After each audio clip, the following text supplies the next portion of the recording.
Yo, let's go. I'm ChessWiz. I have world record in this category for this game. I'm joined by Sea Gymnastic and Bearhead, both very legendary Pirates runners. Yeah, And hello. we're going to be showing off this crazy cool game. So I'll get this started right away. So we're going to save game, make sure in case we crash, then we can come back. And then we'll start 3, 2, 1, go. Didn't start. Oh, I pressed the button. Press the button again. Timer's broken. Timer is not working. But so the first thing to note about this is we have a cheat code inputted, which is no cuts. It's a dev code that we found inside the game that enables you to skip all of the cutscenes. So right there, we'd normally have to watch every single one of these cutscenes, with this being a slightly newer LEGO game. It's on the 2.0 engine. So we have to watch all the cutscenes unless we have that no cuts. Yeah, and a little bit of skip he did right away. He jumped on the donkey and jumped on some glitchy collision to get to the top early. Normally you're supposed to do a whole puzzle to get on top of here, and you can just do that early. And also something you saw in the LEGO Batman run just before, and you're gonna see it all even more places here, is one P2C, one player to controller. So Chess is controlling his first player with controller, second player with keyboard, and he's gonna do a lot of different strats to just maximize the stuff you can do with both players at the same time to make the round go faster, obviously. So something that just happened there very quickly is he dropped his second player in at the perfect time so that it skipped a camera pan. This game is full of camera pans, and by simply dropping in the second player, you're able to skip all the camera pans and save minutes across the run. Yeah, we call these camera pan skips, or CPSs, and pretty much 95% of the time, whenever I drop out a player, I'm going to do a camera pan skip right after. So the first level starts off fairly simple, and the run just gets more and more broken from there. It's a game I'm very familiar with as the first record holder. And obviously Chess here is on the next level, so we will see some great things here. Yeah, and first, like, major skip coming up here. So Chess started the run on 30 Hz, and for some reason, 30 Hz allows you to do some glitchy jumps on some walls, like this one. I'm just gonna try to do here. This one's very RNG, I don't know. Yeah, very finicky, there we go. But if you do get it, you can do it like this, and this skips quite a lot, actually. Normally you have to go on the beach there and use a compass to get some stuff, like to get a barrel over. And Where's yeah, the barrel? You There can it is. skip all that and just go straight to the section. But the camera is glitched out because you're not supposed to be here yet. So you have to kind of navigate blindly. So now you can see a little bit of where Chess is. But yeah, the camera's gonna adjust in a second. There's a little button on here that I had to press blindly, and then we gotta come over here. There's a little thing, lever. Put it up here, and the camera will fix itself right after we pull down this. Most of the time. Sometimes it just randomly stays broken, and it's never fun. But There we go. the camera fixed itself. A little camera pan skip here, which just skips waiting for the rope to go all the way. And yeah, just because we have N0CUT, you can skip straight to the status screen from the end cutscene. And yeah, this, similar to LEGO Batman, this first status screen is unskippable. But in this game, unlike LEGO Batman, we cannot actually go for 0 studs because it's basically impossible. So we're gonna have to watch all of this. Yeah, and this one is quite long, actually. This one's like 50 seconds or so. Yeah. It really just gives you that extra example. We wouldn't be seeing any of this in the Batman game. Yeah, and unfortunately, this level isn't very feasible for 0 studs, like a lot of the earlier LEGO games, like a LEGO Batman in the previous level, or the previous game. And also, you guys should, how does the game work? How many levels are there? Oh yeah, there's a total of 4 episodes, 1 per each of the 4 movies. Obviously, there's 5 movies, but when they made the game, there wasn't a 5th movie. And there's 5 levels in each of the movies. And we're not gonna be going in order. So right now he's doing episode 1 first, just because you have to start on the episode 1, and it's just faster to continue the episode. But after that, we're gonna go a little bit out of order. We're gonna explain that when we get there. And similarly to the Batman game before, we do it for stud routing, where we'll pick up a certain amount of studs so we can buy a red hat, which allows us a cheat code essentially, so we can do some big skips with that later on. So this level we actually do backwards. So normally you're supposed to go through, you'll rescue Gibbs first, and then it sets you on this long-winded path. But by doing a sort of precise jump there, we instead do the whole thing backwards. We pick up Cotton first, and for some reason the game has decided, hey, you're in this room, you must have Gibbs, who is a character who's able to fix things that are broken. So he spawns in this room whether you've unlocked him or not. So we're able to switch to him and skip parts of the level and do them early right here, rather than building the cart and allowing the horse to pull it out of our way. So I think we glanced over it a little bit before, but if you saw there with Mr. Gibbs, Chess fixed some objects to get the torch, and if you're on 30 FPS or 60 FPS and you spam the special button instead of holding it, the fix or the digs will go a lot quicker. You can see it, you will see it here with a dig here in a second with a shovel. Right, he's gonna spam and it's gonna go a lot faster than it should. We don't know why that's the case, but it works in almost all LEGO games actually, so it's a pretty universal piece of tech. Yeah, this is the second character we get in this level. This is Marty. He's got a very big gun. Yeah, that's true. Yeah. That's true. They're able to blow up silver objects for us, which is extremely useful. Whoa, that was very fast. Actually, it takes a few seconds to get in there. That's awesome. Didn't go for the lucky jump. You can actually, if you time it perfectly, land on that chandelier as it's coming up and grab onto the side. That was technically a camera pan, but that one was really weird because I entered the transition as the camera pan was happening, which ended up skipping it. That one only saves a few seconds, but every second counts, right? Yep. So yeah, Anna Maria is supposed to be the last character you grab, but she isn't because we skipped Gibbs, and now we're gonna go get Gibbs here. Yeah, so just by doing it out of order, I think this saves 30 seconds over the intended route from memory. And it's pretty easy to do. Very easy to do, and yeah. So long as you don't enter this room while playing as Gibbs, that will softlock the game because you're trying to wet him and wake him up, but he's not there because you're playing as him. A little bit of a jump there to skip going. Oh, I guess you have to do that jump because we didn't get to the room the intended way, but so we cannot we couldn't go back the intended way, so you had to jump all up there, which fortunately there's a transition there. If there wasn't a transition there, you would have to do that whole thing casually. But yeah, that's the end of the second level. Yeah, and each of these movies or episodes, they're based off of the original 4 movies. So this one is Curse of the Black Pearl. The second one is At Stranger Tides. Then Dead Men's Chest, and then... Oh, I might be forgetting my movies. The second one was Dead Man's Chest. Got The it. fourth one's on Stranger Tides. Yeah. Yeah. So 1P2C is very prevalent in this run. For those who weren't watching the Batman run, 1P2C is a common trick in LEGO games where you are one player and you're controlling 2 different characters, and it allows you to come do 3 different puzzles at the same time if you're Chess, who is maybe the best 1P2C'er in the community.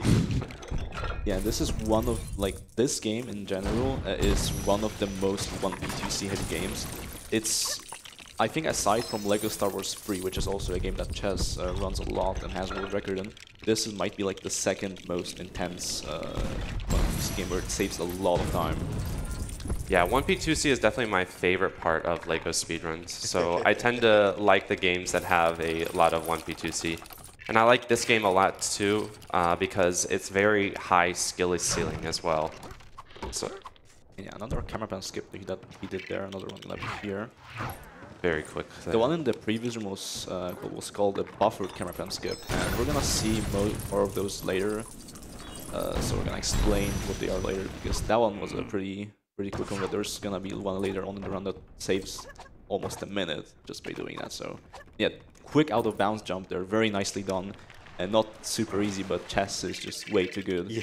So that skip there actually is what made us find out that 30 Hz allows you to jump slightly higher than you would be able to if you were playing at 60 FPS. And yeah, on the right side of the screen there, he jumped with Anna Maria up some invisible collision that just allows you to jump up there early, which normally you have to do like a whole puzzle to get a box down and build something to get here, but what the hell? A little bit of a... That was a crazy horizontal launch. Yep. Yeah, once you defeat the monkey here, he jumps up here, and that's the level. That's level 3. And we are just flying through this as the 1P2C is insane. All the camera pan skips, all of this is new stuff that the 1P1C era runners, Lev Kester and myself, just never could even imagine. This is one of my favorite levels because it has some crazy 1P2C and a cool sequence break at the very beginning. Yeah, and it might not look like we'll be doing much here, but he's gonna be grabbing with Elizabeth. He's gonna be grabbing this plank here, and he's gonna go in put it in the water and gonna jump on top of it, up the ship. And you're normally not even supposed to get here like that. And similar to Tortuga, now he will basically do the level backwards, kind of. Yeah. Fun fact about the skip where we jump over with using the plank. The first run that ever included it was the 2017 Legothon run.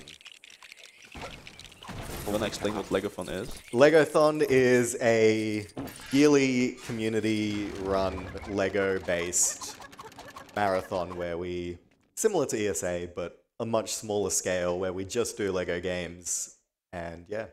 Okay, I think I messed up here because I'm not supposed to enter this bottom area so soon. I actually went into the transition for it because now there's a right side item that I haven't fully built yet. Gotta drop out here because there's going to be a CPS right after this section where we watch Norrington stumble and fall, and then he looks for us and he can't find us. So we got to build a fire in order for him to see us easier. It's a long camera pan as well, so it's very important to skip it. Let's see, maybe I can build it right here. Surely. And get it launched. Okay. There's a CPS after this as well, so I'll drop out.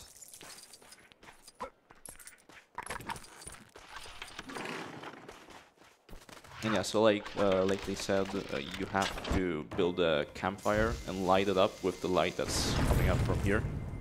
And the launching of the planks, the planks is what you use to build the campfire. So there's 3, I believe. Yes. Yeah. 2 on the left, one of them you get from here, and one on the right that he launched over with the catapult. And there's supposed to be a bridge right here, which makes it a lot easier to move around. But because we did this level kind of backwards, it's not built yet. So we had to kind of jump around it in order to get across. And all the collision on the floor there is very slidey. It's very easy to fall into the water and lose a bunch of time that way. So very well handled there by Jess. And the planks that you walk over they are very deceiving. Sometimes you can walk on them and just fall off for no reason. So the little 1P2C optimizations there of Chess running with the second player and pushing the person who's carrying so that they walk a little bit faster. Just ChessWiz. Let's see, so we have the shovel, so P2 needs to shovel this open. That way the light can come through. Yeah. Now we can build the campfire with all the logs that we have collected. That way Norrington can see us and we can get out of this stupid island. Let's see, build it. Thank you. That's level 4. So one more level in this movie, and then we're gonna move on to movie 4. So we're not gonna go in order, but the reason we go to 4 first is because, first off, it's a lot harder than the other episodes, and second of all, we need to... Episode 2 has a skip that requires a an extra that we're gonna get later. And in episode 4 just so happens to be an episode that you get a lot of studs in, which is the currency that we alluded to previously. So a very hard jump there that Chess just made look extremely easy. In Lego games, you have ledges, and when you're walking off the ledge, you have a little bit of a frame window where you're able to get a ledge jump and jump it slightly off the edge. And we do that ledge jump there to make it to the area and jump out of bounds and hit the trigger for the next area. And for some reason, that cutscene trigger is just extremely wide. Not sure why, but yeah, if you just go out of bounds, you can hit it from like basically anywhere out of bounds. I miss the old strat where, as Elizabeth, if she's not holding any weapons, you're able to just punch through the wall. Yeah, but only that specific wall. Only that one specific wall, but it's always good fun. So yeah, this is the I think this is the might be the second longest boss fight in the game, the Barbossa fight, and he sends out his goons, and when they're in the moonlight, you kill them, they are permanently killed and drop bones that you can use to build stuff with. So here he's gonna build a wall. That was very fast. Oh yeah. Yeah, this room, probably in my opinion, one of the worst rooms in the game because those enemies are very RNG kind of thing. Because the way they spawn and their death animations, they can go out of the moonlight.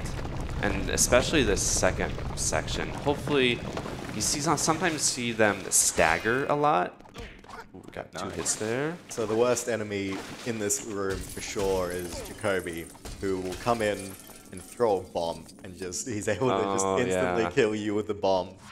And he'll respawn himself so many times. These enemies sometimes zigzag along the edge, but unfortunately they're not doing it this... Oh, that guy did it there.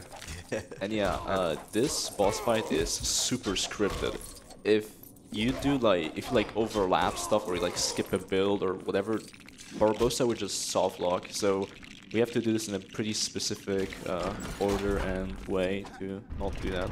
It's very unlucky because there's a very easy out-of-bounds trick that you're able to do, and the room is just too well built to be able to skip into the next area, unfortunately. I don't think he's going to drop down here because I did 2 sideboards. Yeah, Yeah, and like Bearhead was saying, this guy is probably the worst because this mini boss here, because he throw bombs that one-shot you no matter where you are. And he also like backs up sometimes out of the moonlight. You dodge the bombs by dying. I like that strat.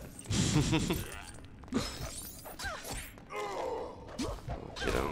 Nice. There we go. And the bones explode for some reason. That was a very clean, like just all of those. And now there's the bait for the build.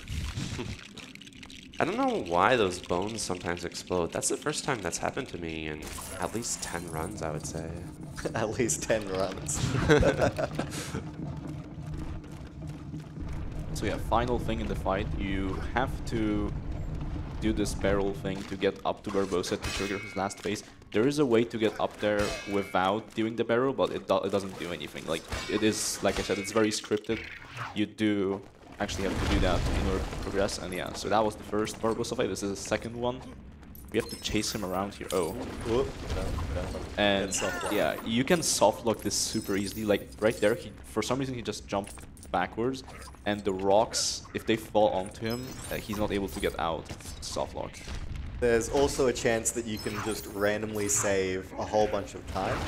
So whenever you throw one of these coconuts, or in Will's case, the axe, at Barbossa, the monkey will start attacking you. So you have to switch your character and do things all over again. Every now and then, the monkey will get stuck inside of one of the holes, and you're able to just do the boss fight for free. That's pretty good. Yeah. But very clean movie 1. Yeah. So of course we have to go through some finished story cutscenes kind of thing, but fortunately with no cut, we just skip them. No cut. I love no cut in this game. Like, there are just over an hour of cutscenes in this game, and this game's any % standard category is 2 hours, 13 minutes or so. So just under half the game is cutscenes, and that can make it very slow-paced. But now it's very fast-paced. But it is interesting to see them explain the intricate storylines of Pirates of the Caribbean using purely grunts. Oh yeah, the cutscenes in the earlier games are very well made and very fun to watch, but for most speedrunners, they just like to go faster than to watch the cutscenes, so yeah. No-cut is... I guess we can explain how the leaderboards work. So for most games that have this No-Cut5 cheat code, there's like 2 subcategories for each category where there's no-cut and there's standard. So no-cut, we use the cheat code to skip all the cutscenes, and standard, you still watch the cutscenes. And both of the subcategories are run still in most games. So if you want to watch cutscenes and play the game, you can do that, and if you don't, then you can also do that. I'm an advocate for running standard and running with one controller. Stuck in my ways of 2016. Old man bear. Yeah, I don't think haven't mentioned the incentive yet that we hit. Oh yeah. So we hit an incentive goal. Oh no, Oh, that's no. unfortunate crash. I've never seen that crash. Oh. Yeah, good old Pirates crash. Yeah. This is, yeah. Bad timing. But so we met an incentive for getting disguises in this category, and the fastest way we can get disguises is with halfway into the run after this episode. Remember to put in no-cut. Yes, I'll definitely put in no cut. I guess you can see now how... I guess we just talked about no-cut, so this is how you input no-cut. You go into the extras menu and you enter this code, N0CUT5. And this code will persist as long as the game doesn't close. So you're able to start up a new file and it will automatically be inputted, which is how we started with it without inputting it on stream. Fortunately, that crash didn't lose that much time. It was Yeah. only in the second room, third Like room. minute half, I think. Yeah, that's not too bad. We take A lot more with cutscenes because you'd have to watch this one again. Yeah, and that's a long cutscene. Yeah, if you crashed here with cutscenes, that would be like 4 minutes, I think. Can we have this room again? So one of the biggest barriers to entry in LEGO Pirates is having the patience to accept the game's crashed and you need to continue the run anyway. Yeah, of the like early games, I would say this one is the most crash heavy one, except for LEGO Star Wars 1 maybe. This game, unlike there's some games where there's like a consistent crash spot where if you do something the game might crash, but this game it can just crash. Nobody knows why. It enjoys restarting. So the story of this level is Captain Jack, he got captured, but now Gibbs is rescuing him. So now we're navigating the streets of London town trying to get out. And we also stumble upon some person, a disguiser, who's like pretending to be Jack. So we're trying to figure out who they are as well while we're going through the streets. So I think we got to about here when you were saying the disguises. Yes, so about halfway into the run, I'll be able to purchase disguises, which is an extra, a cosmetic extra in this game, which puts a silly mask over every single character in the game. And it can make it look quite funny. Yeah, we do love disguises. Didn't quite get fast cycle. That is extremely hard to get that super. You have to be pretty much no mistakes in the first room, and on top of that, just be extra fast. Yeah. But we can get this cycle. And this is a very pretty nice. cool parkour section, which you don't see a lot in this game, but yeah. Yeah. A little auto scroll here as we finish it off. Throw some things. Throw coal at the target so that the people don't follow us. Yeah, because it releases coal. And then we get to one of the coolest boss fights, in my opinion. So here we're going to... Ooh, Unfortunate death. never mind, we're going to miss it because I was about to talk about it. So you're actually able to jump through that loading zone without breaking the door during the camera pan if you don't die. Here's our imposter. And Chess is not gonna be doing a lot of camera pan skips in this section. because for some reason they just like to not work. It's probably because there's a lot of enemies. Yeah, this is a jump he's gonna do. So you go right side. I've always done left side. I always do right side. I don't know. That one was just a fluke. So she's gonna run on this barrel for some reason. She's very fancy like that. So we're gonna put this fire out and to get into her path. Oh, the air is being very nice to you. Oh, no. It's sorry, commentator's curse. So the fire on the floor it goes out after a couple of seconds. So yeah, once the AI of the boss got stuck, which made it pretty. There we go. That wasn't too bad.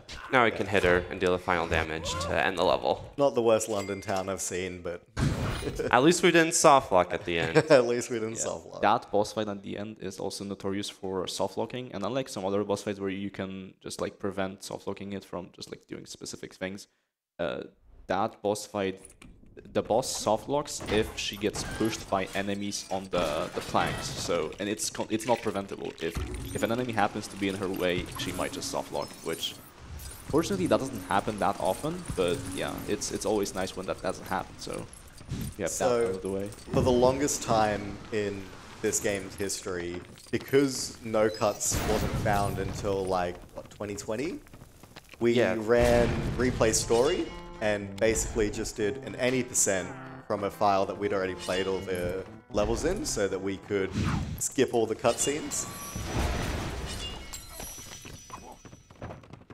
And so we would always start here in movie 4 specifically so that if we soft lock the N0CUT5 fight, we could just get a new run started and continue going. Yeah, and also something about this game is every single time there's a section like this where you're inside of a ship, it's very hard on PTC. And there isn't a single section in this game that's inside of the room like that, and it's like easy. It's always difficult. But fortunately, because one PTC in this game is pretty consistent, you can just do the same thing every time and achieve the same results. And this level is pretty short. You just have to open up the door here,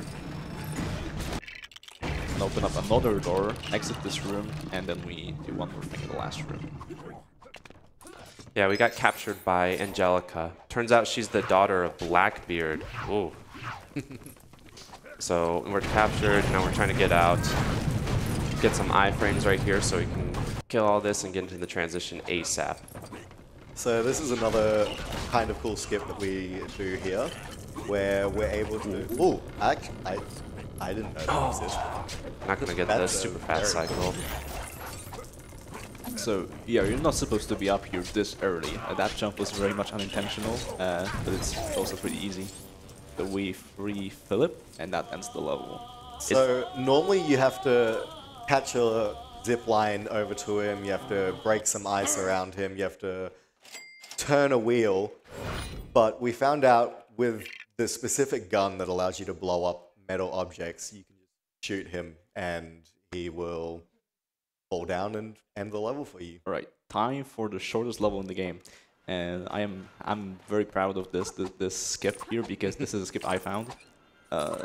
It involves a very precise set of like jumps here. We're gonna see in a second. So first off, he jumps up there to just get all of his players over here.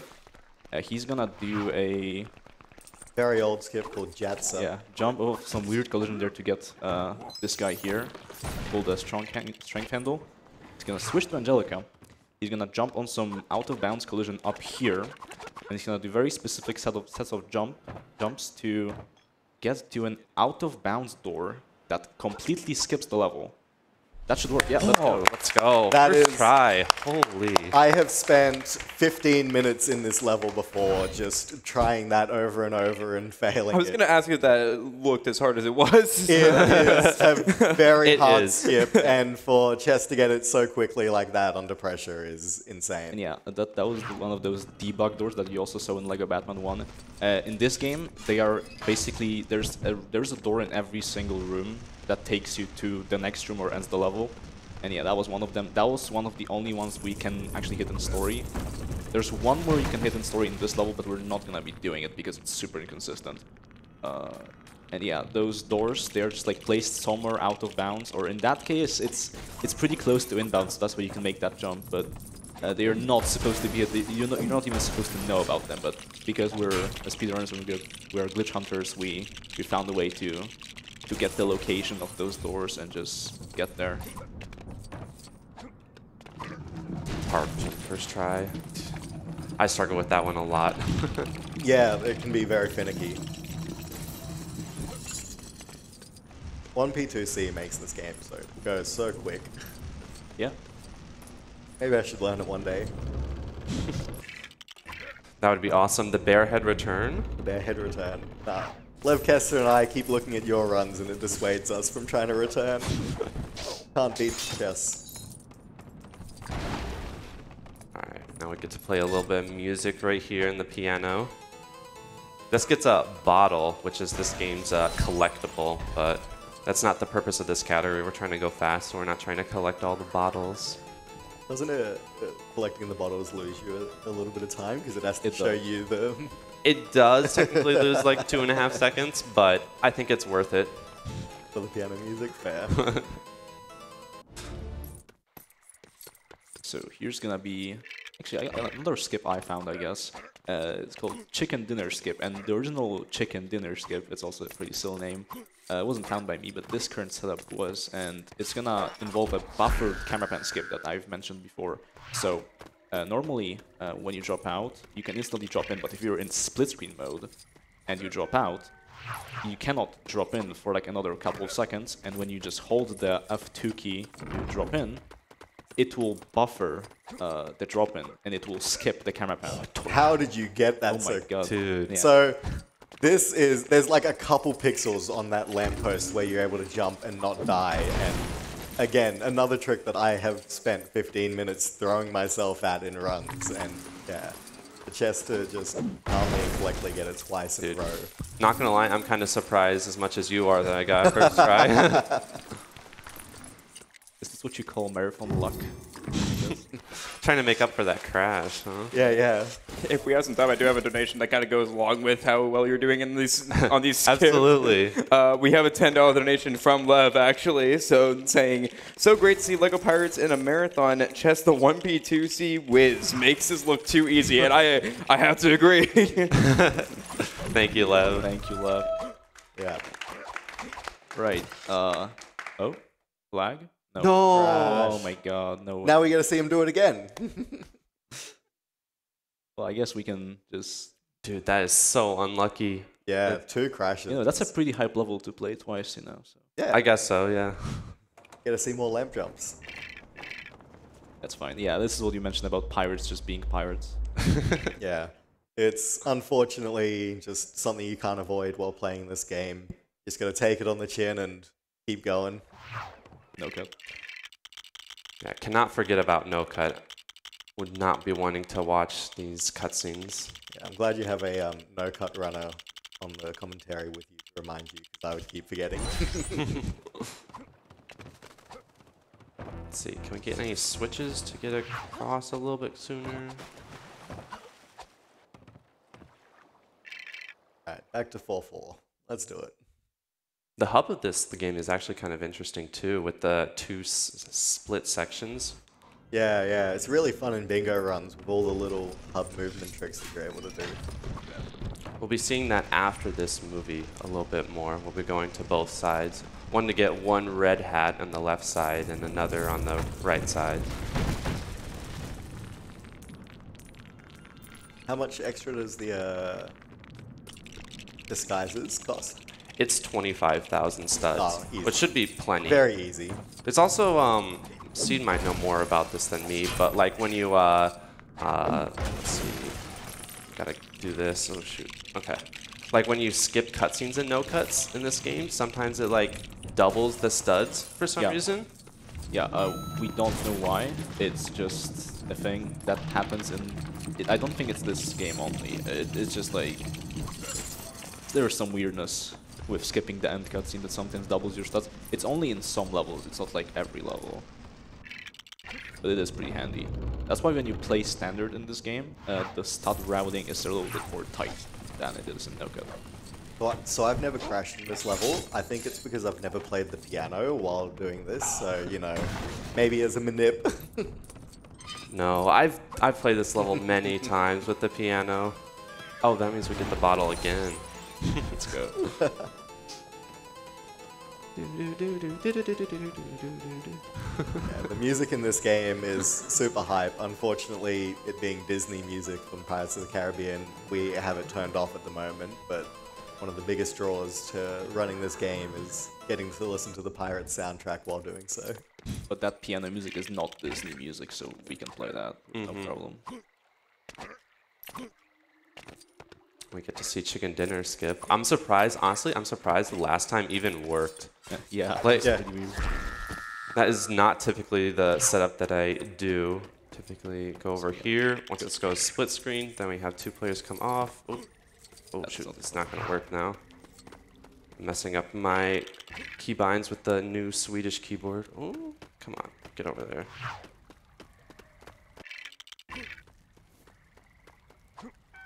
There we go. So yeah, the reason the buffered camera pan skip is so useful there is because normally when you do that, both of your players are on the rope when the camera pan starts playing. Oh my god. You are insane. Just nailed it again. You are insane. ChessWiz is crazy. Rinse and repeat. Yeah. So yeah, what I was saying is the camera pan plays when you're on the rope, and you cannot call in player 2 when you're on the rope to skip the camera pan. But just because we buffer that, the camera pan plays a little bit later, so you can get off the rope and then call in, which is how that's done. Yeah, and so chicken dinner skipped you having to set up an entire banquet for the guards to come and sit down at. They normally open up the door, and if you don't skip the camera pan, they'll look around and get a little bit mad because you haven't given them dinner. So we use that time in the camera pan skip to walk on by them. Yeah, very fortunate they decided to add that little door scenario. That was strange graphical glitch. Graphical glitch there. I was worried another crash was incoming. I think it just loads stuff when you cross like the line on the floor. There might have been crashed. Yeah. So yeah, this boss fight is skippable, but it requires pretty high FPS that unfortunately Chess wasn't able to get on this PC. But this boss fight is pretty good actually. I like this boss fight. You have to damage the guy on the top, so he throws bombs at the silver objects on the bottom, so you can build them. So interestingly enough, if you stand in a very precise spot, and I don't think anyone's worked it out or figured it out, you can get him when he throws the bomb to blow up 2 of the silver objects with 1 bomb. Yeah. Which saves the cycle, but I don't think anyone does Oh yeah, that. I need to be over here with... Yeah, I guess since we skipped this boss fight normally in the runs now, we don't really like try to optimize it anymore. Yeah. Just kill everyone to get them out of the way. Not grab a chair. We want to bring the tree down, and that way we can launch off the tree for some reason.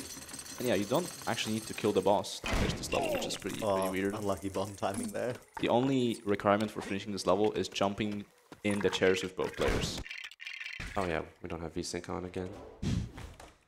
I'm used to doing the launch and then turning VSync back on. The muscle memory. Now that we get into the longest level in the game. Yeah.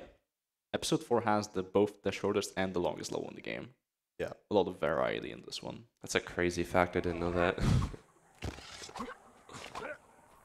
Yeah. But this level's a lot shorter than when I used to run, just because of camera pan skips. Oh yeah, the second room? The second room crazy. The camera pan skips, even I've implemented in my 1P2C. Like, so important. And here, pushing. Like, the pushing of walking with your compass just saves such a good amount of time.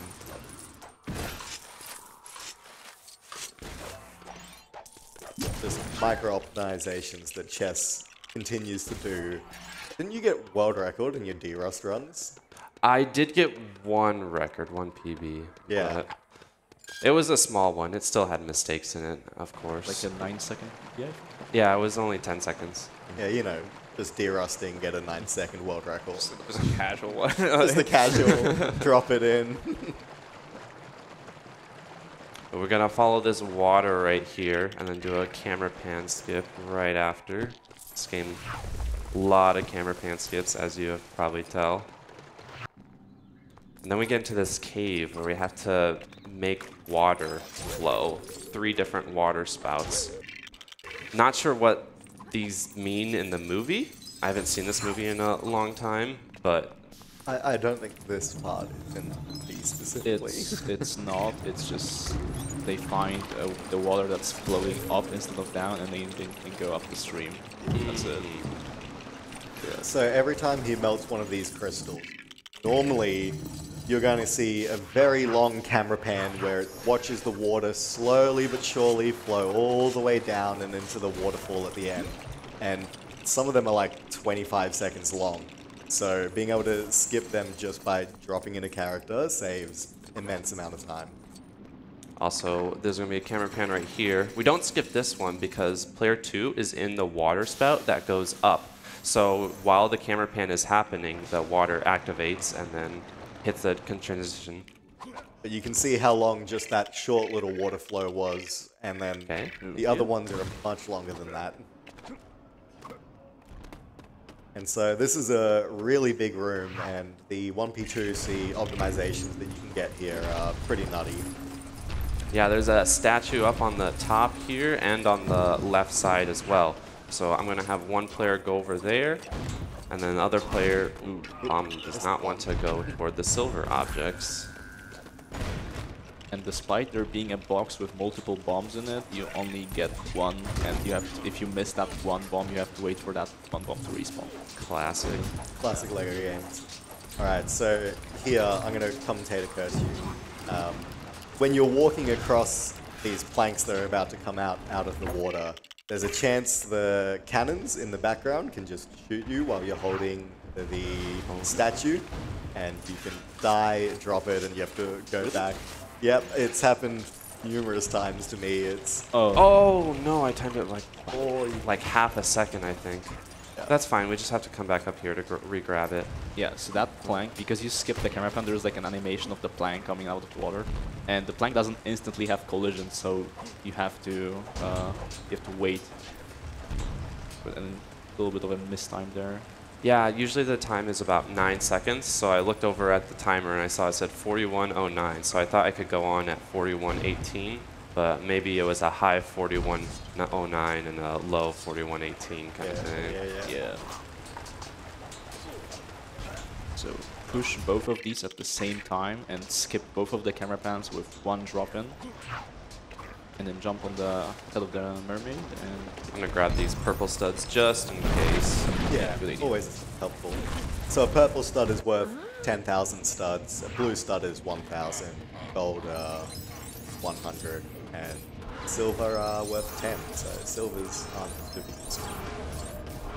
Yeah, and this is unfortunately mostly an auto-scroller boss fight. After we do a little bit of shenanigans at the start, then we have to go into this long phase of waiting for them to throw actual bombs at us, and then we can pick up the bombs and throw them back at Blackbeard. 3-bomb Blackbeard is a revolutionary skill. And this is one of those rooms where also there's an out-of-bounds door, and unfortunately we cannot hit that in story. If we could, we would definitely do that. But if there was a way to get out of bounds or like behind Blackbeard in this room, we could skip this room completely, which would save a fair few minutes. But yeah, no way to do that so far. I think we're like giving Angelica juice, and it's taking the hearts from Blackbeard for some reason. From memory, it's something to do with the Fountain of Youth. And, yeah, a Fountain of Youth takes life from one person and gives the life to the other person. And because Angelica's dying, we want to kill Blackbeard and save Angelica. Just to trap her on an island forever. This is also one of those things that did not happen in the movie. This boss fight... No? You tell me he didn't just throw boxes at them? Yeah, I don't think so. Maybe you're wrong though. One thing I like about this is it inverts, if you get hit by these, it inverts your controls. So like I'm going up and down, but I'm actually going the inverse, which is a really interesting mechanic. I don't think I've ever seen that in a Lego game before. Yeah, it's only in this game, in this specific room, this mechanic. Really. So here we're going to do 3 bomb Blackbeard, and the interesting thing is it gives you 4 bombs here, but it only ever expects you to pick up 1, strangely enough. So we're going to pick up 3 bombs with each of the 3 characters. Here we're going to feed a bomb to Angelica. Yeah, the game only like expects you to have the chalice here with the mermaid, so it doesn't. If you have a bomb, it doesn't check if you have the bomb, so you can just give her the bomb. That was a very early bomb throw there, Chess. I throw it risky, when very the ballsy. red particles come up. I always wait for him to pull out his sword because he's eaten way too many bombs and not got hurt for me. Yeah, you take that way more risky than I do. But now that we don't have the bomb, we have to go get the chalice once again. And then Just like that, movie 4 is done. Yeah. So now, Chess is gonna go buy Fall Rescue, which is the extra that is used for a couple of skips in episode 2. And don't forget to buy disguises as well. yes. Also, I didn't want to comment either jinx you, but the level he just played has the most common crash in the game, and it's very fortunate that that didn't happen. Yes. We've already used up all the crash line, so no more crashes this run. Cool skip here. Trick the AI to jump behind the door, which normally you need to have 12 gold bricks to get there. And so to unlock this, we just hit these 3 targets, and the red hat will appear, which will allow us to have 4 rescue. This one is 175,000 studs, which should still leave enough for 25. Easy. Yeah. So we have 75 left over for disguises. In the status screen, it showed you had 190k, and you had more like 250. So, and I guess in that level, it specifically dupes a lot of studs. That Which makes is useful. sense, yeah. Yeah.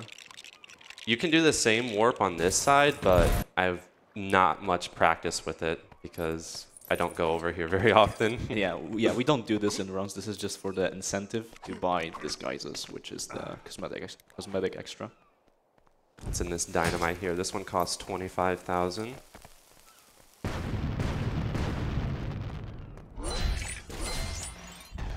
Also important to wait till the red hat actually collects before walking in the transition. If you go too early, the studs are spent, but you don't get the red hat and you have to buy it again. Look at Jack over there with his disguise on. Yeah, so this is what disguises look like. Every character in every single cutscene, I guess we don't watch cutscenes, but every single cutscene, every single room, they have the mask on with the funny mustache. So glasses. this is my favorite level. It has very cool movement tech. It has a bunch of different skips throughout the entire thing. So the premise is that the start of movie 2, they're stuck inside of these bone cages and they roll around. Is Gibbs gonna... Gibbs. I think because I had player 2 called in. Yeah, maybe. Yeah, there we go. Only one Nice skill. mapping. Yeah. So as we're doing this level, you'll notice Chess will jump a lot while he's moving, which just allows you to build up a bunch of speed inside of the little rolly things. And it's purely a mechanic for this level and this level alone. Nice super jump. Yeah, I do a little bit extra 1P2C there to make sure that the person follows, because I have lost a lot of time to the second player just not following for whatever reason. As a 1P1C runner, I feel that the AI in this game just does not like to cooperate with you. Specifically in this section, the AI is just, they don't really know how to control the cages. 100%. So here is where we're going to be doing our first skip of this level. So once we've gone through here, the game wants you to get the second character all the way up by running through some boulders, running down and clearing a path. However, instead we're going to lure these enemies here to throw some spears at us while standing on a kind of specific spot, not super specific. And we want these enemies to kill us as quickly as possible. As we die, we're going to jump, and that allows us to just go through the gate and head to the next part. For some reason. Instantly, No idea why that works. we're going to do, full pause. rescue off. instantly we're going to do another trick here.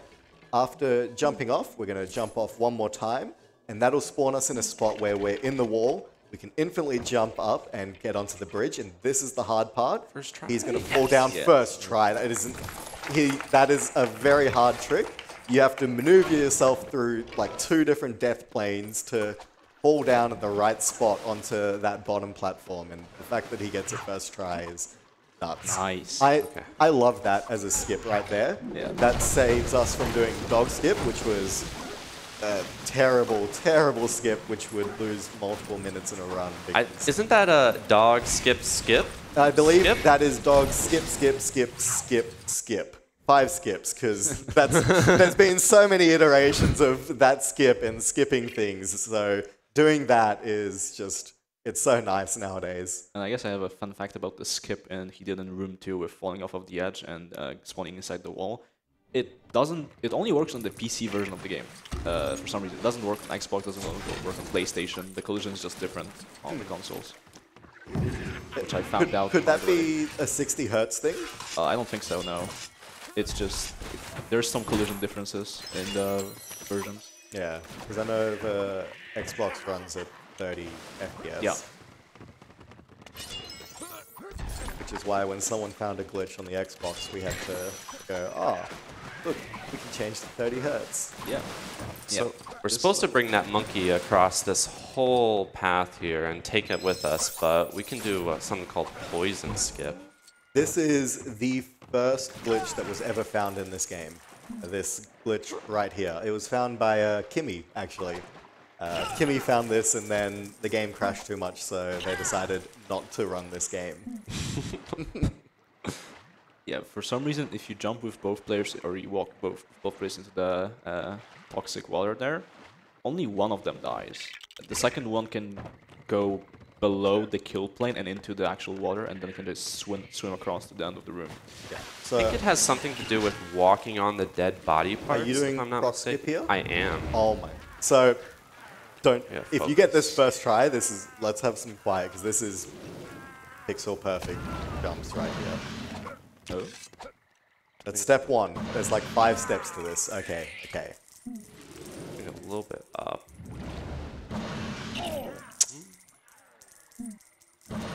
Yeah, more Running on setups that aren't your own.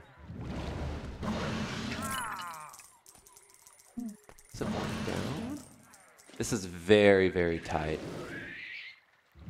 Yeah, the croc has weird There we collision. go. Crazy. The croc So- is a kill plane. That's Not done yet. not We fully got done one yet, more, but that one is the harder one. yeah. Yeah, the croc I is a wasn't kill too plane, late. but some parts of his body are able to be walked on and jumped from. Shoutouts to Origin of Chaos, who tried to do the mouth jump and got it first try when he was learning this run. Up the plank, good. That plank has a really bad collision to walk off. So those jumps there, very hard, they're pixel perfect. As you saw, if you land in even the slightly wrong spot, you will die and have to go again. But if you get all of it first try, you save 30 seconds over doing the boss fight normally, so well worth the time and effort that it takes to do the trick. And if I'm not wrong here, that's the most recently implemented skip that has been known for a long time. The skip is like what, like 3-4 years old. Yeah, it was found and everyone was like, yeah, we're not doing this in runs. Yeah. This is crazy hard. Chess started doing it pretty recently. I think Gus always did it because Gus is just insane. Gus is Maybe, Gus. maybe. Gus is an insane Aussie, so, you know, what can you do? Gus is also the pirate's goat. Are you going for a run killer here? Not going for a run killer here. So there is a trick that saves 2 seconds, where if you jump down at the right spot, you'll avoid seeing a cutscene, the box will still fall down, everything will be okay. It is about 2 frames that you can do it well. If you're in 5 frames outside of those 2 frames, the box won't fall down and the level will soft lock, and you have to do the entire level again. But why is the run gone? But why is the run gone? Yeah, there's a famous clip of our commentator here, Bearhead, trying to do that skip and failing. I think I was 5 minutes ahead of world record back in the day doing it, and I lost the run. This level is kind of crazy too. Dutchman's Secret. Yeah, this has the big full rescue skip. Yeah, so this is the main reason that we buy full rescue. Right here, we're going to be jumping on certain bits of objects so that when we come back up through the ship, we hit the trigger below the deck and just get to go. So what full rescue does is when you fall into a kill plane, you don't die and you don't lose studs. It just launches you to your respawn point, to your last respawn point. And because respawn points can only be set on floors, because Chess jumped on like a turnstile there, which didn't set him a respawn, he jumped out of bounds into the kill plane. It launched him to the respawn that was behind the transition, and because the player in the while he's full rescuing can still hit transitions, it just progresses to the next room. When you're pushing that lever at home, Chess, do you sometimes glitch through it onto the other side? Oh, so you have to hold it all the way. Yeah. Just sometimes you'll, as you're pushing it, just glitch through and be on the other side. Speaking of glitching through, there is a chance here, very small chance, when you push one of those wheels into the wall and you stand inside of it, it will just launch you way up sometimes. It has only happened to me once. Doesn't do anything, it's just an annoying time loss, but it's pretty cool to look at. A bit disco. You're a madman for going for this with 2 players. Because if you hit the wrong pad when you're jumping, it'll spawn a bunch of enemies, lose a bunch of time. But the AI is allowed to hit all the wrong pads and without any enemies spawning, so letting the AI hit all the wrong pads is nice, but doing it by yourself with 2 different controllers at the same time, nutty. 1P2C is crazy. So yeah, now this level is Isla Crucis. Very big skip right off the go here. It doesn't look... Oh, this one. Yeah. This one. This... Oh, this first try, nice. That was all... So, the collision there is terrible and very hard to jump on, so for Chess to just do that like that is... There's also this skip, which was pretty recently discovered. By having player 2 just stand right here, there's supposed to be a crab protecting this chest. Maybe if I move away, he'll spawn real quick. Yo, Yep. right at the end there.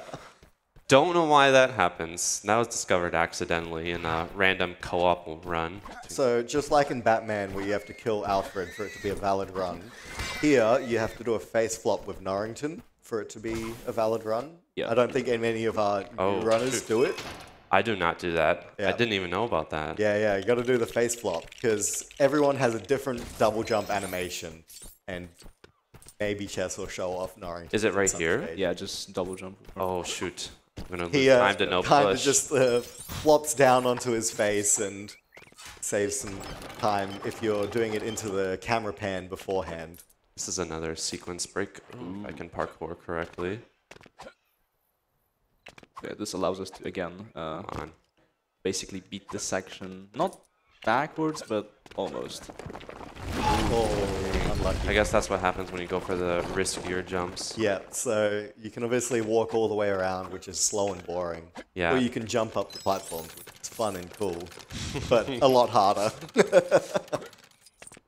Place flop during this camera pan. Nice. Ooh, nice. Into the... What a time save. Please. Valid run, because we've seen the Okay. face flop as well. Should be perfectly fine because I dropped down with P2. If P1 does that, then it soft locks. And that's a big, long sequence break, too. There's Probably. so many things that can just go on. randomly make that soft lock. It's weird. Purple set, I didn't even know that was there. Yeah. I guess you don't need it anymore. Alright, if you get motion sick, I would recommend turning off the stream for 2 minutes? No, it's like like a minute. 45 seconds. 45? You do it a lot quicker than me then. This, particularly after I damage Jack here, the camera spins very strangely, and if I know T-Fresh, another notable LEGO runner, he can't really run this game very well because that part always gets him. But yeah, so... Fortunately, it's not very long when that happens. So. No, yeah, but it happens thrice. Yeah. So, a little disorientating. And then Jack goes crazy. He ends up getting lost for some reason, and then they has to be forcibly respawn over here. And this loses like a little extra 2 seconds each time, but it's completely RNG. Another fun fact about the Xbox version of the game, this boss fight is so easy to softlock on Xbox for some reason. If you don't get Jack on the first cycle of each of those, We're out of that room. where he's in the floor, if you don't get him on the first cycle, the boss fight just softlocks. So this room where we have to kill 5 different enemies is very finicky and annoying, but it won't look it when Chess is doing it. There are some enemies that you can't kill unless they are trying to build their friends back to life. The whip guy in particular, who you managed to kill now. But every time that they get a little bit of time, they're going to build one of their friends to respawn them and make it take that little bit longer. So very RNG heavy section of the level, but well handled there by Chess.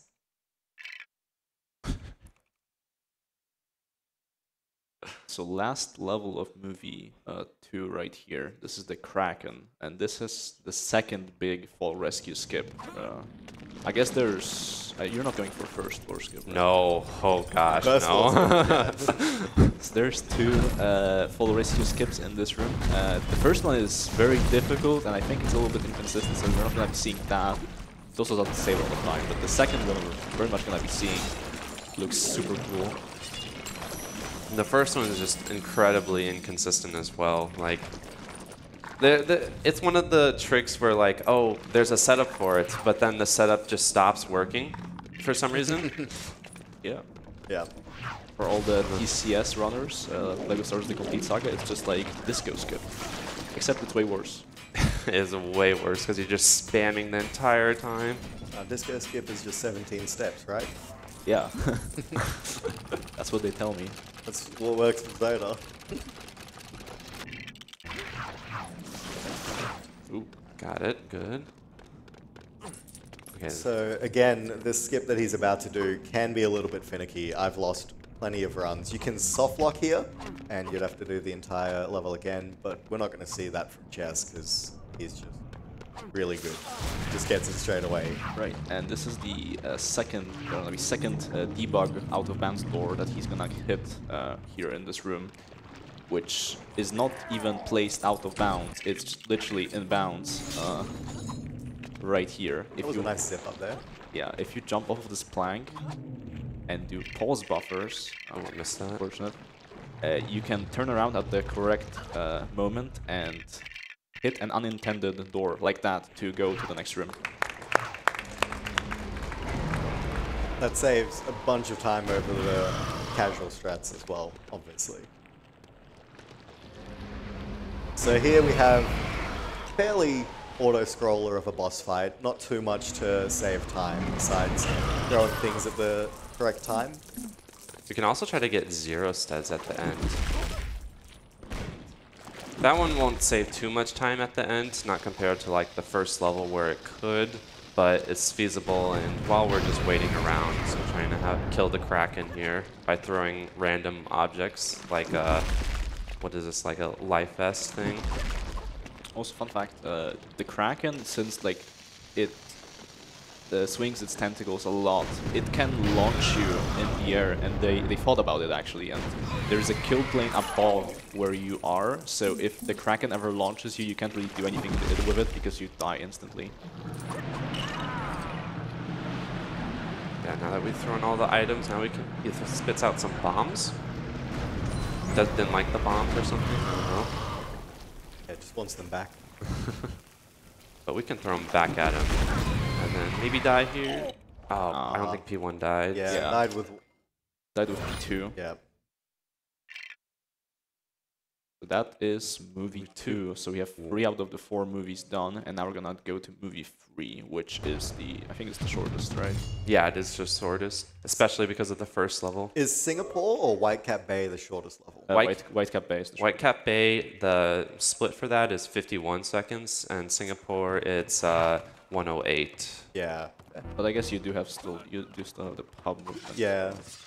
Maybe actually I was wrong. Maybe In terms of IL, I think Singapore is a 56. That's true. So yeah, I guess Whitecap Bay is still shortest level, or shortest split in run.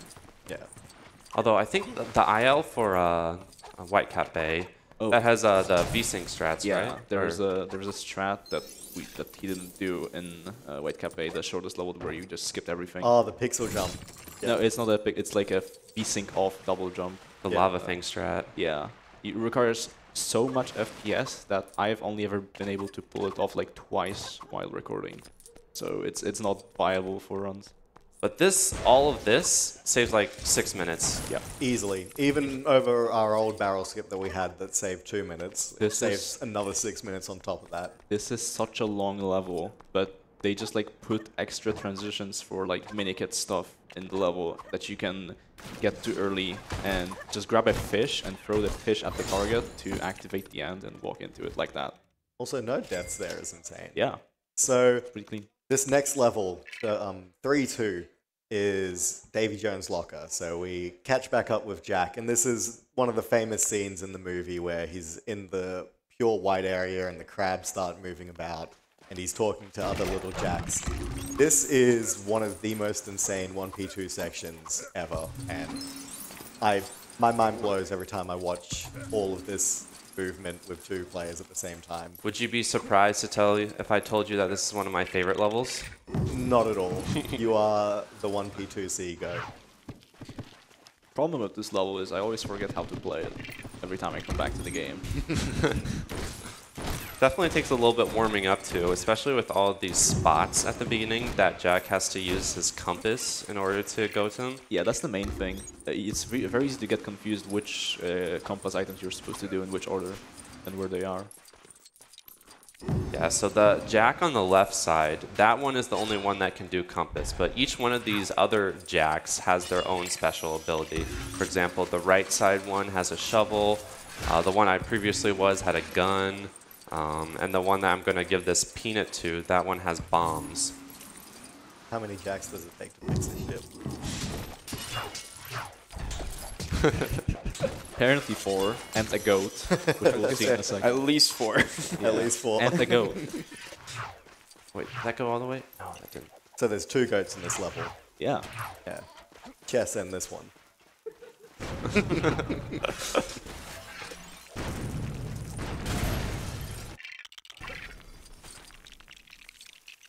Wait, camera pan, there it is.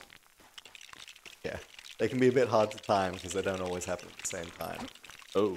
Let's go. It doesn't matter, bottleneck. Yeah. Push these guys out of the way, otherwise they get stuck behind the goat, and then you can't pull this part of the ship out. There's going to be a camera pan right after this, but it doesn't save time to skip it because by the end of the camera pan is when you actually get movement in order to finish out the level, or to finish out this room, I should say. Yeah, we're not done with this level yet. This level it's pretty long, but it's also not too bad. There's 2 more rooms after this where I'm just gonna say the next room does not make any sense from the point of the movie. You have to read all of the crew that is just like stuck somewhere on the ship and get them all to. I guess that partially did happen in the movie. You have to tilt the ship all the way, and you need all of your characters to do that. Yeah. Get over here.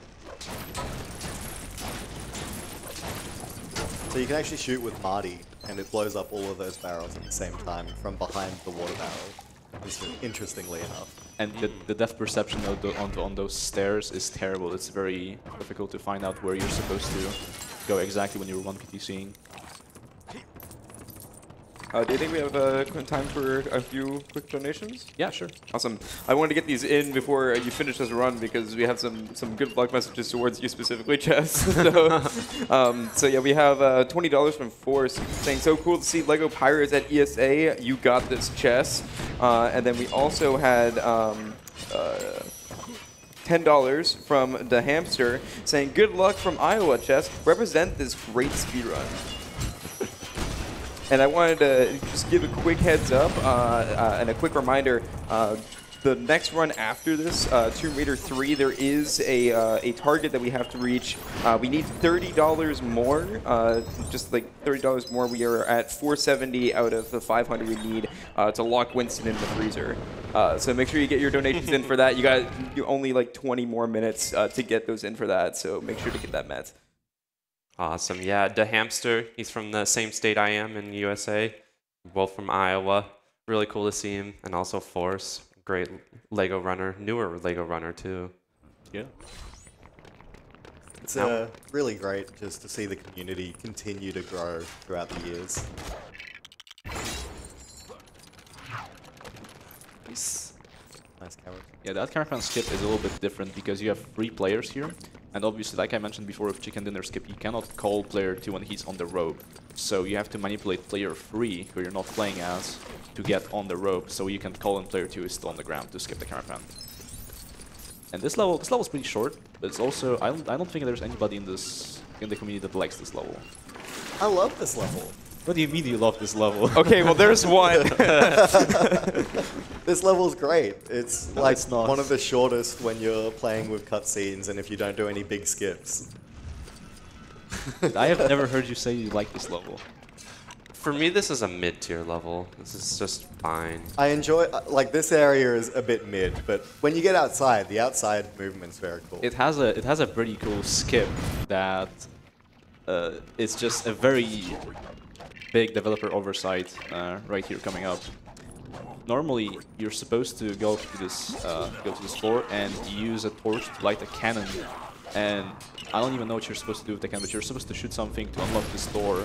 But you can just stand on the cannon and walk to the transition like that. It doesn't save a lot of time. The cannon you just fire and it moves back out of your way to get through there. It's just such a weird skip. Yeah. So do you do the ledge jump here or do you jump on the collision? Yeah, you jump on that collision. That's weird. There's a... what? You can ledge jump and miss the collision and just go completely across. Oh, really? Oh yeah, I'm getting some weird shenanigans right there. Yeah. I don't know that. That's the only thing that I've ever known to do. Yeah, I never knew that you could land on there until I was teaching one of the other runners and they were like, this is such a hard skip, how do you land on it? And I was like, I've never landed on that. Yeah, I tried the shootable thing, the target. Yeah. Oh yeah, I always avoid that. Yeah, you can just ledge jump off the boat. As it's rocking back and forth, you wait for it to be at the height of its rock and do a ledge jump and get straight across. So we have 2 more levels left in the run. This one is the Brethren Court. This has one of the longest rooms in the game. And this room is skippable. It has 2 different ways of skipping it. But None of them are consistent. No one has ever skipped it in a run. And Yeah. no one ever will at this stage. They are both what we call FDTs, so frame rate dependent tricks. You need a lot of FPS to get a launch either off of a weird collision from a barrel or just weird collision from a floor. And there, yeah, so basically the premise is you launch. But both of the launches are very good, so we don't do that.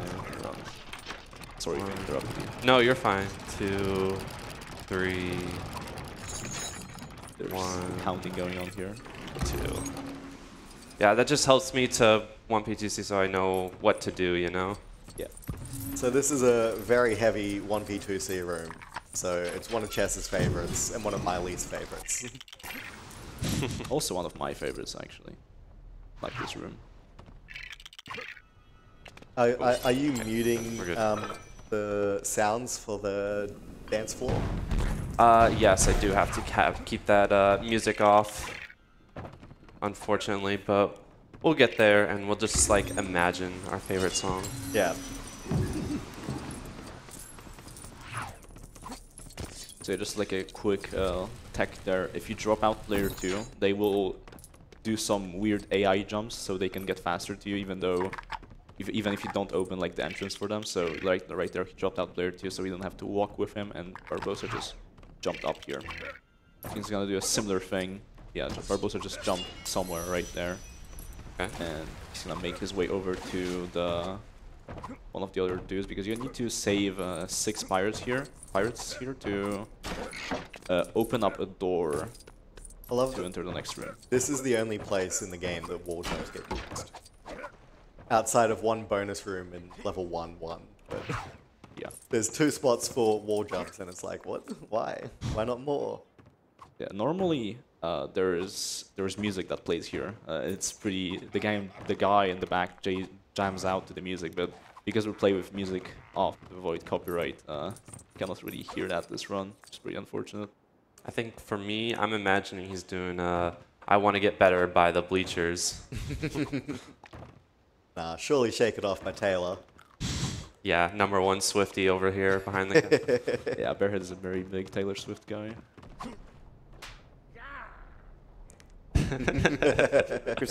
Here's some songs coming from the audience. Alright, one more guy to get, and then we can move on to the next room, which has another interesting room. Oh yeah. Yeah, these are all the pirate lords, and we're trying to unite them for our cause to defeat Davy Jones. But they're kind of split. They're torn on the decision. So who would be the Lego pirate lords? Like, would it be Bearhead, Lev Kester, Chess, C, and Gus? Gus, Flaming Laser. Flaming Laser, yep. And that means And I think that's 6? Yeah. Yeah. Perfect.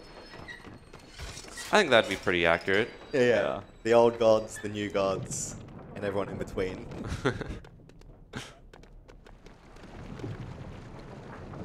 Yeah, I don't know any of these pirates' names. I don't even know if they are named in the movie. They are. They're all named. Oh, okay. I've never paid enough attention to. At one stage, I knew all their names. I no longer run this game often enough to know all their names.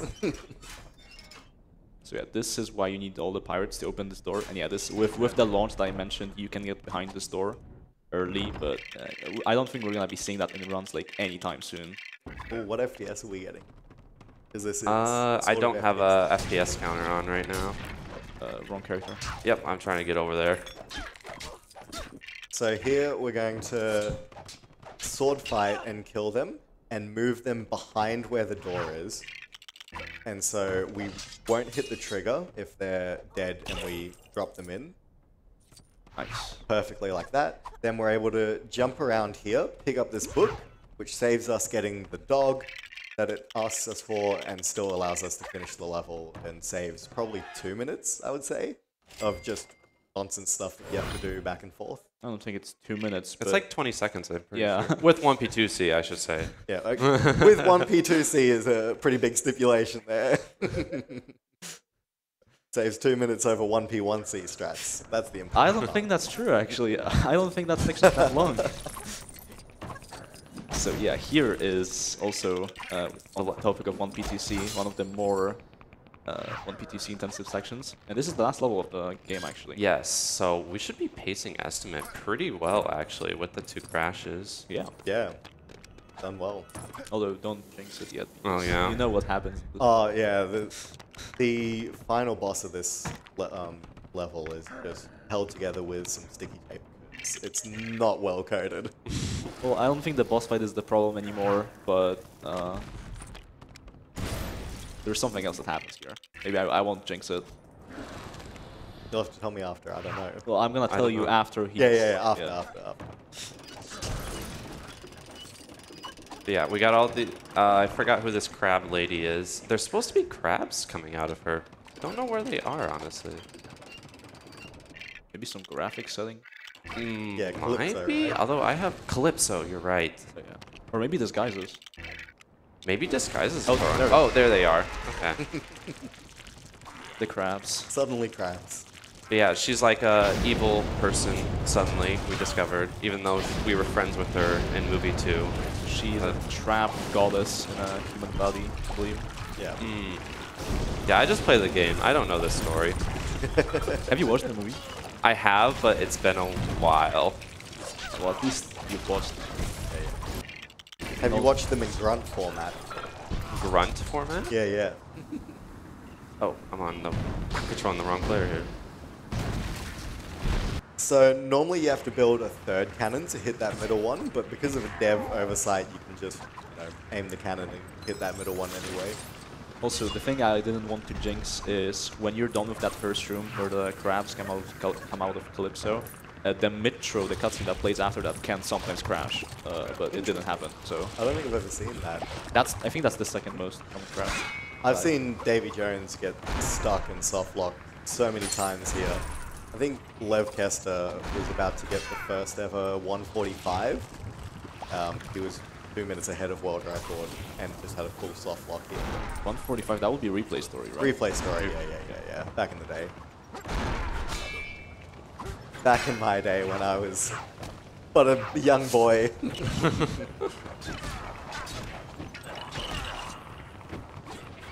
All right, yeah. We got Davy Jones. He's just going to like slam us a few times going around here. Oh, we just dodge all of them. Just one P2C to get the other player to where he is next every single time, so you just can save time on walking. And don't stand anywhere near him. So time coming up soon here when he does the last hit on the boss with the torch. Right here. And that's time. Time. Awesome. Crazy good run. Oh, gosh. Despite 2 crashes, that's so good. Yeah. Yeah, I'm so happy that went really well. Yeah, crashes suck, but it's part of life, you know? You get the crashes. But thank you all. Thank you, ESA, for having me. Make sure to donate to Make-A-Wish. It's a very great charity donation. Thank you to Seed and Bearhead for commentating with me. Yeah, thank you for having me on. Yes, also. Yeah. Thank you for getting lamp skip 4 times in a row. Yeah, true. Shouts to Disguises. Shouts to meeting the incentive. God. And yeah, so thank you guys. Yeah, and that's actually going to be it for me as your host as well. I'm actually going to go ahead and pass it on over to Argik, who will take over the torch. So, yeah.